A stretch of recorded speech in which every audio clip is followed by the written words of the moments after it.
What's up? Good evening, Brandon. Or is it Braden? No, it's Brandon. It's an All N in right, I there. was right. I was Two right. Right. So this is what I always had a thing. I was like, in my mind, I'm singing drop, but it's really draft.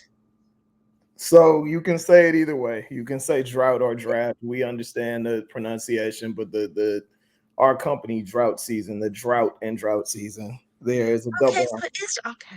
Yeah, it's a double entendre. So I Yeah. yeah, so we can get into that as we get into the origin of the company, but you can say drought, Yeah. you can say draft. Perfect. Because that's my mind kept on wanting to say something else. And a friend of the show was like, "No, that's not it. It's draft." See, so now I can Virgo, two Virgos, that I always think that they're right, so I can go ahead and back and tell her I was right. So, um, I know your partner. He may be coming in, but let me just find out a little bit more about you, Brandon. So, are you originally from Atlanta? Are you Atlanta born? Are you from Not at somewhere all. else? I'm from Oakland, California. Okay, okay. So, how was it growing up in Oakland? Tell me about your backstory. I mean, it's so I was born in LA. My mother is from Watson, Compton. May she rest in peace. My dad is from West Oakland and North Oakland. So we moved to Oakland when I was pretty young. And I was pretty much raised in Oakland, a little bit in other parts of the Bay or whatnot. So it was, I mean, I have a huge family. So Mhm. grew up around a lot of people, a lot of cousins, aunts, uncles, all of that. A lot of love. So I can't complain. I think it's like most upbringings of black folks in the inner city. So, with that, with having lots of aunties, uncles, and cousins, when do you remember having your first drink? How early was that? So the first time I recall having a sip of beer, I think I had to be like maybe 5 or 6 years old, and Okay. my dad was drinking a beer. My dad don't even drink often, and I asked him what was that, and he told me to take a sip, and I took a sip, and it was super nasty to me, and I spit it out, and he just started laughing, like I guess in his mind it was like lesson learned. Yeah. Yeah. Yeah. Yeah. That's the first time I recall ever having a sip of beer. I was super young. I don't know why parents or even those older cousins like to do the fuck around and find out when it comes to that. I don't know. It's and and It's and like and it's then entertainment to them. it is, and then you're like, I can't wait to do this to somebody else. So you end up wanting to do that to somebody. Um, Right. so okay, so from Oakland to Atlanta, what made you get this way to Atlanta? Was it job?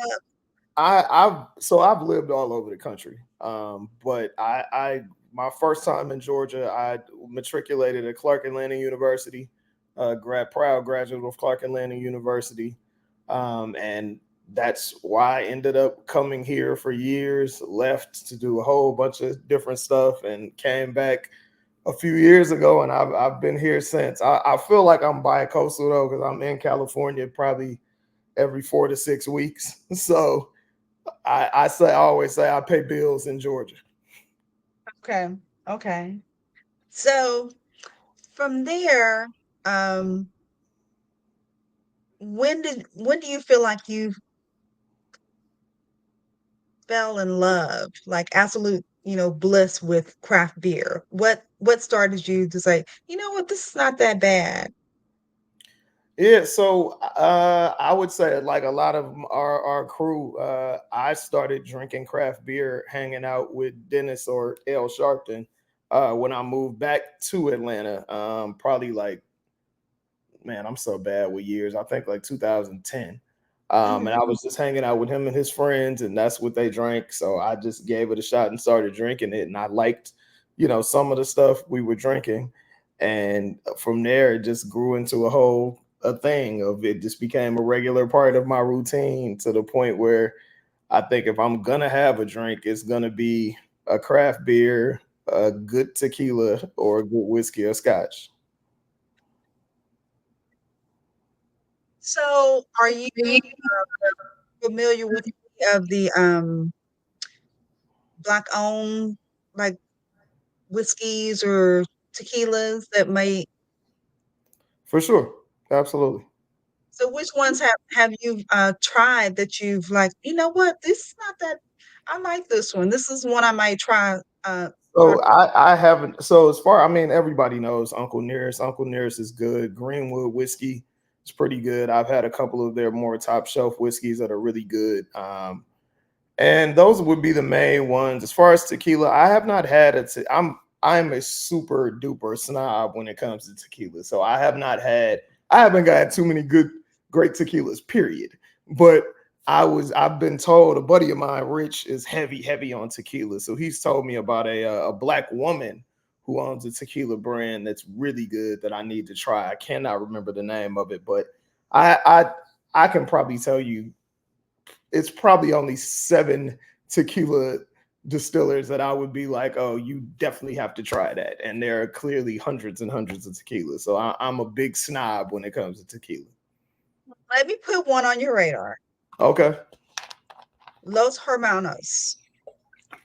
They are It's an award. okay. I've had it. It's So okay. So this is the thing. I don't like sweet drinks. So I don't like tequila with additives. And I mhm, believe Los Hermanos has additives. I had because I believe Kelly Distribution distributes Los Hermanos. So I had it at an mhm. event probably like a year or so ago. And it was cool, like it was good, but like when anybody that drinks tequila when they listen to this or watch this, like my go-tos are like Siete Legua, Código Añejo, um, Fortaleza, the Cuervo Reserve, the family one. Like I really drink tequila. Like I drink really good tequila. Mhm. So and like Ocho, if I'm out or somewhere like that and they don't have a great selection, I'll do La Gritona Reposado. So yeah, like anybody that knows tequila that's listening to this, they'll be like, yeah, those are great. So it's Los Hermanos. It was decent. Like it wasn't great to me. It Yeah, wasn't something that I would like be like, oh, you got to try this. I didn't. I don't think I realized that if it had any additives in it because speaking to him and as far as like the origin, it's like award winning. But I'll have to go back and Yeah. look back on. So a lot of times, the way they'll get around it, because I had a tequila recently. I think it was Mijenta, which is a Mhm. woman owned tequila brand, and somebody sold me on it, and I was like, I'll buy a bottle just to support. And I had it, and I was like, it's too sweet for me. And I think what a lot of these brands do is they don't add additives, but they put things in certain casks, so you'll get the flavor out of the cask. I like Mhm. tequila flavored tequila, like 100% agave aged properly. I like traditional tequila, like all the extras and all of that. Like I'm not with it. Like You people just that, want to just roller, just a roller, let yeah, it just flatten out and let it cook and just let it be how it exactly. is. Okay. All the stuff that's Okay. super duper popular, like the 42 and the Clase Yeah. Azul, and Yeah. Yeah. all that, just because it's The expensive, don't get glycerin me. and yeah, Yeah, I get that. I and it's hard to convince people that feel like they drink tequila, that they enjoy tequila, not to know that, oh, this mouthfeel, it's so smooth and it's like, but that's because they did something to it to make it do that for that's giving you that mouthfeel yep. that's not uh original.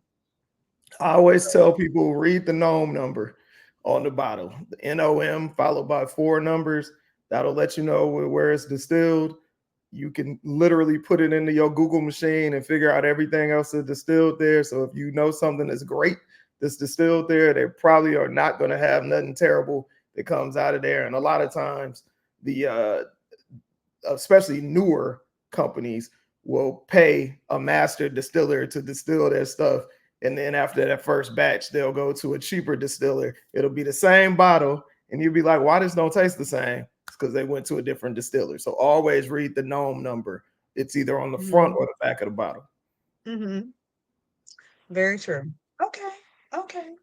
Well, let's get into Draught Season. So, what came first? Was it the streetwear, the t-shirts, or was it the beer? Because I'm thinking it's the shirts. Yeah, we're not a brewery. We are a lifestyle Right. brand for people who love craft beer. So we do Okay. beers with different people. I think it'll be 4 years in October. We've done close to 40 collaborations across the country and in Canada. And our purpose is to help shine light on breweries that really don't get the light that they deserve. And those are primarily Black-owned breweries and woman-owned breweries. So that's just part of our marketing plan. And it's also just showing them love because we're not a brewery. We're able to be a little bit more nimble with how we market and the people that we bring in. We bring a lot of entry point consumers into any event that we do or any collaboration that we do. So it just makes it, it's a win-win for whoever we deal with. As far as the gear, like we do everything from t-shirts, hoodies, beer aprons, stickers, everything, because our whole purpose is when Kevin, my business partner, and I sat down about 4.5 years ago and we're mapping this out, we were like, man, there's really no other than like a brewery's actual shirt here and there isn't really cool stuff to wear if you're in the beer, to where you're walking down the street and people recognize like, oh, that's pretty cool. What is that? Like if you're walking down the street and you see somebody in a NASCAR jacket, they probably like Mhm. NASCAR. They're probably in the cars. You see somebody walking down the street with a cookie shirt on, they're probably into cannabis. There wasn't anything like that for beer. So that's why we decided to do it. And it's wonderful shirts. Thank you. I've I'm trying not to wear out my Red Fox shirt, but I always try, like, I just wore this shirt. I can't wear this again. I wanna look, I wanna look real cool when I go out. Yeah. But if y'all haven't seen, please make sure that you go to their website. Especially for the shirts, the hoodies, the hats, everything. That one and my Beastie Boy shirt Yeah. I that had I that have. one on yesterday. Yeah, I really like that one as well. So who comes up with the idea to go ahead and just like, you know what? This is gonna get them. This is gonna be first day of school shirt. What who Both thinks both up of that? us, both of us come up with ideas. My background is marketing. Well, journalism and marketing, but I've been doing marketing for major brands for the last few years. So that's kind of my lane, telling stories with what we do and just making sure we have quality product. So and it's a lot of times you'll think something's gonna do great and it doesn't hit. It's like, man, what happened? And it doesn't mean that it's not a good idea. It just means it might not be the right timing. But like you mentioned, we call the Legends collection, which you saw the Red Fox, Ice Cube, and the Red Fox, Ice Cube, and BC Boy shirt. So we're actually dropping two new ones pretty soon, which will be very cool. But yeah, we sit down, we come up with ideas. Me and Kev text back and forth all the time, like, "Yo, man, what do you think about this? What do you think about this?" And there are Mhm. times where he'll think something's a good idea, be like, "Man, I don't know," and it hits. There'll be times that I think something's a great idea. He'll be like, "We can give it a shot," and it hits. So that's why it's good to have two brains in the situation and two different ideas from two different parts of the country, all of that. So we kind of bring it together to be able to hit wherever we go, because we do events. We've done stuff in California, New Orleans, Houston, and Georgia this year. So we got to be able to touch everybody. Let's talk a little bit about that because let's pivot. You did, well, y'all did a series with in New Orleans just recently, where you did a dinner. Yeah. And how did that come about? So me and my friends from the Bay go to Essence every year. It's kind of like our guys trip, and a lot of times dudes bring their wives the whole nine, so it's kind of just like our getaway. And I was like, man, like Essence is, as far as I know, the largest concentration of Black women going to a particular event, and Black women created the first known recipe for beer, yet there is literally no presence whatsoever. And I talked to people at with Essence Festival, and kind of pitched what we were trying to do, and just nothing came of it. Like, not saying that nothing will. I would love to work with them, and I'm sure we will work with them sometime in the near future. But I'm one of them. I'm a hustler. Like, that's part of, you asked me about my upbringing. Like, where I'm from, you gotta get it. Just about everybody I know, no, and I'm not talking about illegal hustle. You just know how to Yeah. figure it out and get it. So I was thinking of like what we can do, and I just happened to be having a conversation with a friend of ours, Reagan Sidney, who some of you guys might remember from, I think it was season 13 of Master Chef. She was one of the semifinalists, excellent chef, Mhm. and she was like, "Hey, I would love to do like some work with you guys, do a beer dinner or something." And she is, her people are from New Orleans. She's been there for a very long time. So I'm like, let's figure it out. So long story short, one of our guys, Seth from Bearded Iris, connected us with Urban South, and it Mhm. just so happened Urban South actually has a sister that's a brewer there, which is amazing. We didn't get to brew this beer with her, but she was definitely present and all of that. She came to the dinner, everything, and we did a dope Czech Pilsner, very clean beer. It was really awesome. And Reagan used the beer to figure out all the recipes. We did a 4 course dinner, and it was sold out. I mean, and Yes. my thing is this: it's not too many companies, whether major or minor or startup, that can put a large number of Black women in a room drinking beer, loving it, and asking for more. So Mhm. I say all that to say, I know all these companies have issues with entry point consumers, and all they want is Black folks and women to come drink their products. So we do consulting as well. You better come on in. You okay. I mean, that's so true. Especially in that environment.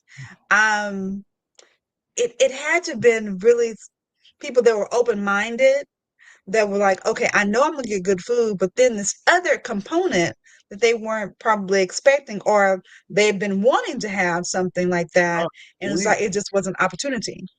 we billed it as a beer dinner. They knew exactly what they were getting when we came in. The beer was front and center. It wasn't a bait and switch or nothing like that. It's just good marketing, good product. That's excellent. So, do you think that's going to be another outlet to do a Sure. beer dinner in This other is places? Yeah, this is the second one we've done. We did a beer dinner for our second anniversary in Atlanta, which was also sold out. So it's Well, yeah, it's well, definitely that's a gonna be, no-brainer. huh?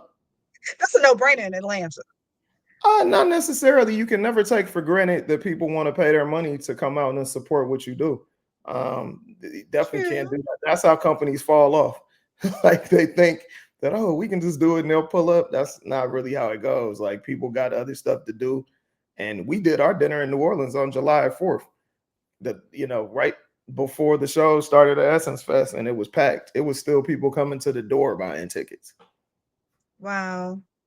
Well, I guess I was more meaning as far as the support Mhm. um that y'all have, that I've always seen. That's what I'm thinking, not necessarily taking it for granted, but I just know that y'all have a great, an amazing support system in Atlanta.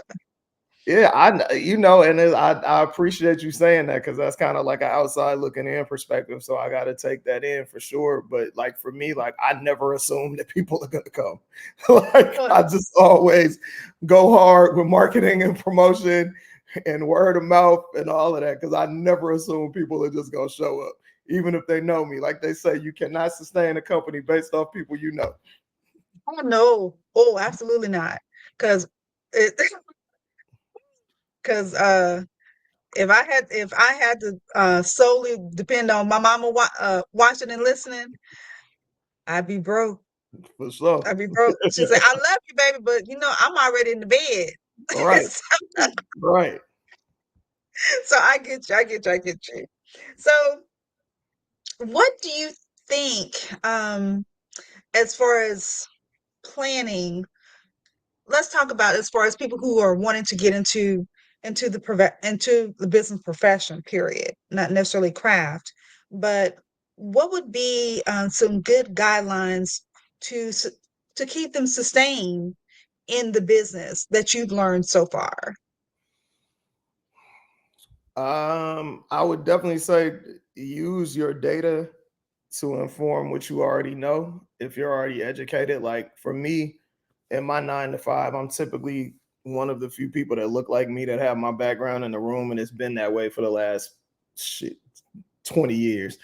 Mhm, um, mhm, so in a lot of instances, and I find that a lot of people will get into a business and they use the data to inform all of their decisions, but they have no real world knowledge of who they're marketing to or the product that they're putting out.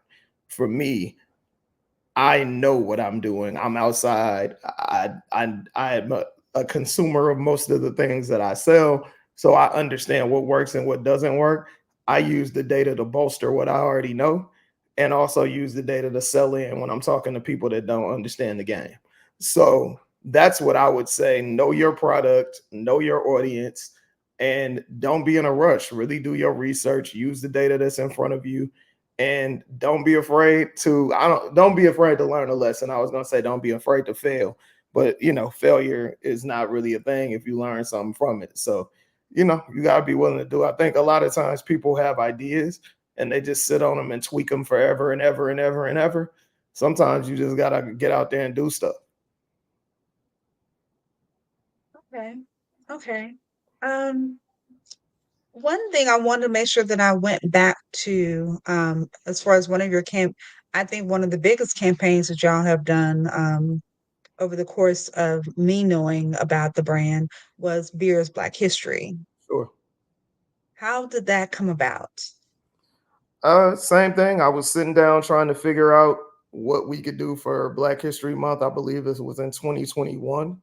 And Mm, I didn't even know this. And like I said, I've been drinking craft beer pretty regularly, shoot, for the last almost 15 years. So I had no idea the real origin of beer and the brewery model. And I'm sitting up there just looking for things, and that popped up. And I was like, it's a lot of disinformation and misinformation on the net. So let me dig deeper and figure out if this is actually true. And I was like, oh wow, this is true. There's a whole poem about it. We know the person's name, the whole nine. And I was like, okay, well, we should do something around beer being an education piece, because that's really what a lot of craft brewers miss out on, because they want these new consumers, but they don't educate them on beer. Like that's why, shout out to everybody who is doing that, but a lot of actual breweries do not educate their consumer. So we were like, let's educate our consumer and do a whole Beers Black History thing. So we trademarked it, the whole nine. And Sean Fallion, who is the homie, who is a world renowned DJ, promoter, and all of that, also does graphic design. He's a good friend of ours. So we sat down with him. He came up with the logo based on what we were sharing with him. And the rest is history. We had Peter Kiley, who is the brewmaster and one of the founders of Monday Night Brewing, in the lookbook. We had Craft Beer Chris, who, if you've ever met Chris, you will never forget her. In the lookbook, L Sharpton, who we previously mentioned, and my brother Killer Mike was so gracious to lend his presence to us and put it out there, and it got a lot of media run and all of that stuff, and we're still doing it. We drop a new Beers Black History piece every year, and at one point it was just releasing it in February, but Black History is every day. So we were like, why would we just do it in February? Let's do it year round. So we'll be actually doing this Saturday at Barrel and Flow will be dropping some new Beers Black History t-shirts as well. Okay, okay.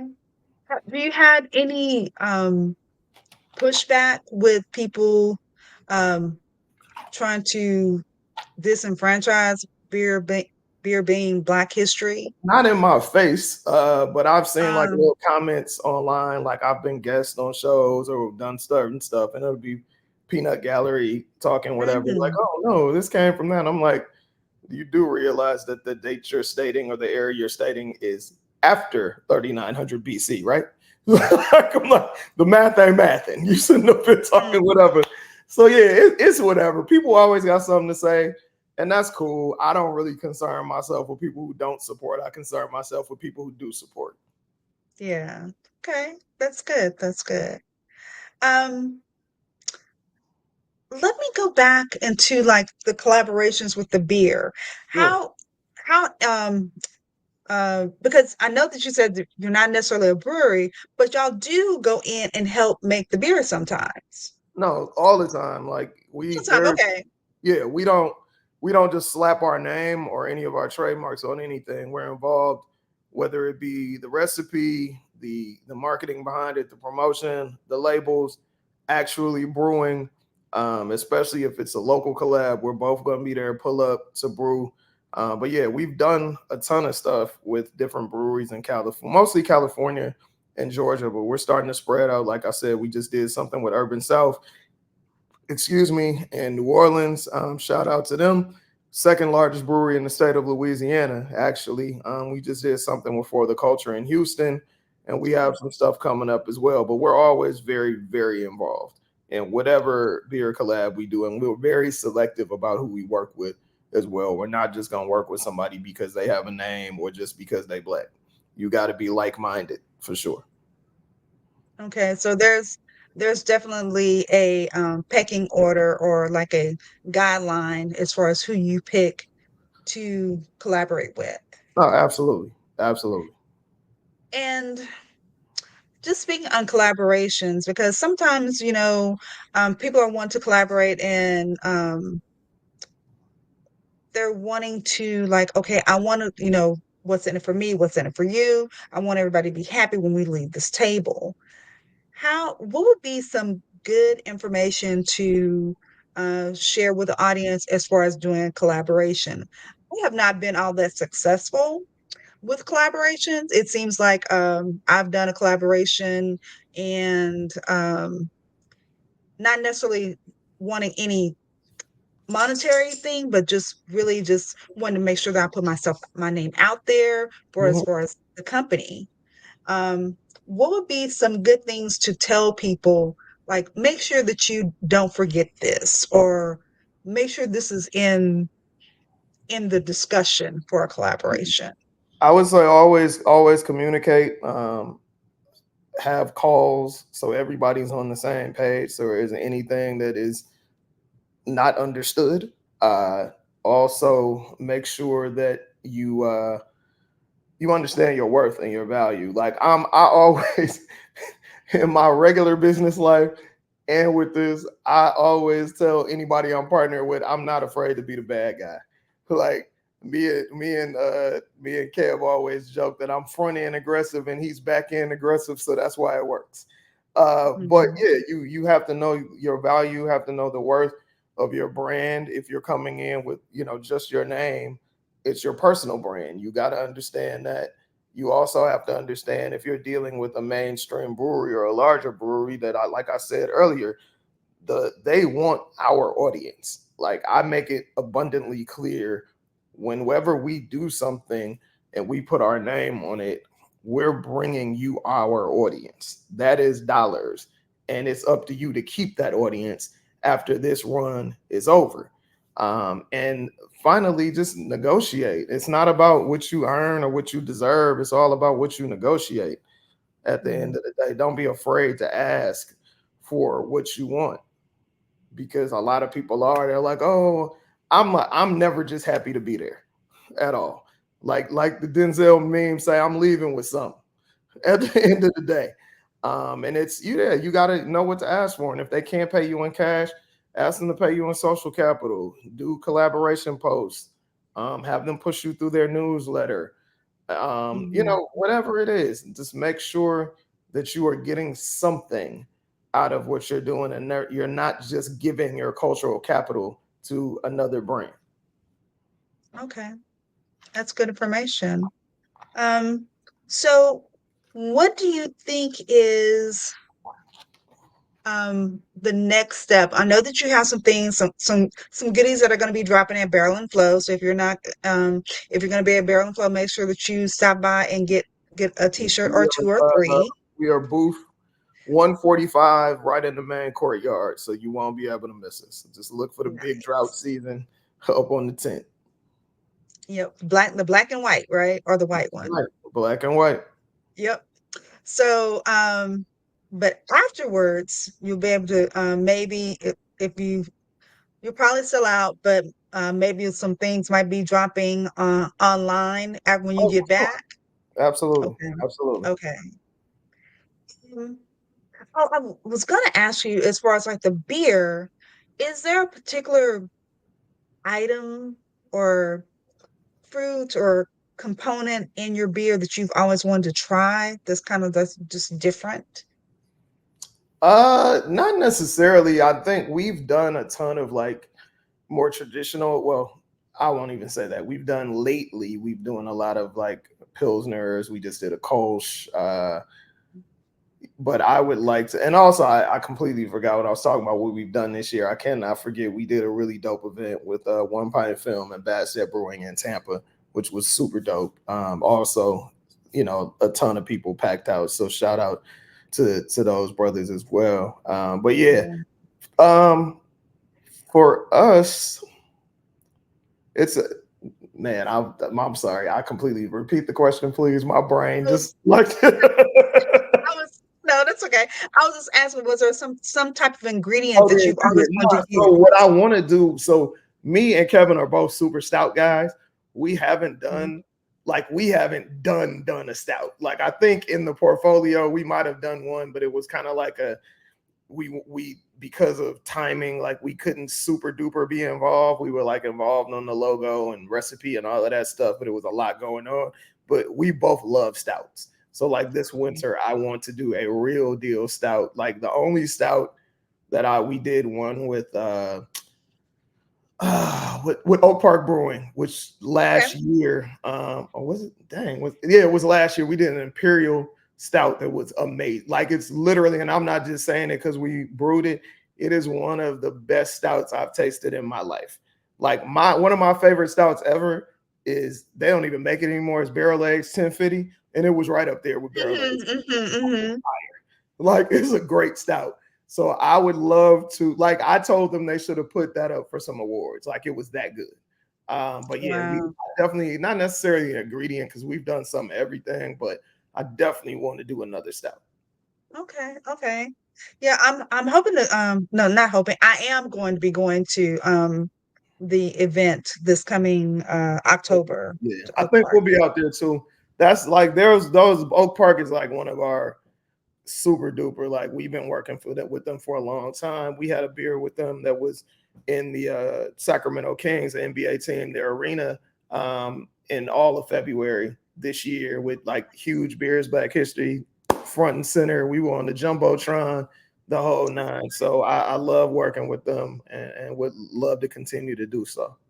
Yeah, it's really great. And that's another one, another tea that y'all have that I really like, the Sacramento Brew Crew, Yeah, and the yeah, Houston Brew Crew. yeah. So that's really cool. Um, what do you think is going to be next as far as like what's the next coming, or can you say the next upcoming city that you're planning on doing something with? Um, I can't necessarily say because things aren't 100% locked in, but I would love to do something in New York. Like I lived in New York for about 4 years. Have a huge network there that kind of waiting for us to do something. So we've been in early conversations about doing some things, some big things in New York. So that would be super dope. Just kind of waiting for things to align. Our anniversary, our fourth anniversary is this October. So kind of getting ready to plan that, have some really good ideas around that. as well. But yeah, we're just gonna continue to push like the where you see us every year. Like there are certain things we're always gonna do. We're always gonna do Black Joy Parade in Oakland. That's a staple that is huge for us. We're That always was gonna do that. Yeah. So we're always gonna be a barrel and flow. You know, we always gonna put on with our people. So that's what we about. And if you want to work with us, you know, holler at us, man. Like it's I think the proof is in the pudding. I think of the almost 40 beers we've done. They pretty much sell out in the first like 2 weeks. So Mhm. Hey, numbers don't lie. mhm, Numbers don't lie.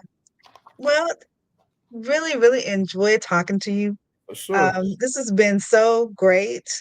Lots of wealth of information, and I'm hoping that the audience really enjoyed listening to seeing how you and you and Kevin have made this amazing um company, and it's giving back as well, and showing educating, giving back, as well as putting yourself in that hustle mentality to drive yourself to more and more better, greater heights. So I appreciate that.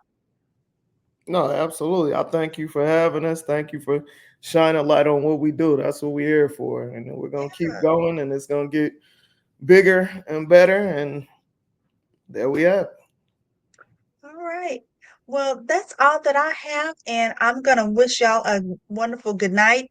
And remember, because I think I forgot to say at the very beginning, you can watch us on Facebook as well as YouTube and live on Instagram.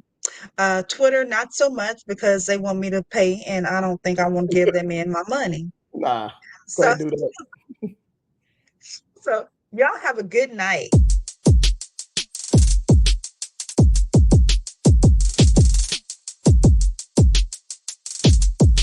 The people needed a beer, so the people made one. Crisp, lightly hot, little to no aroma. People's beer. It's the spot.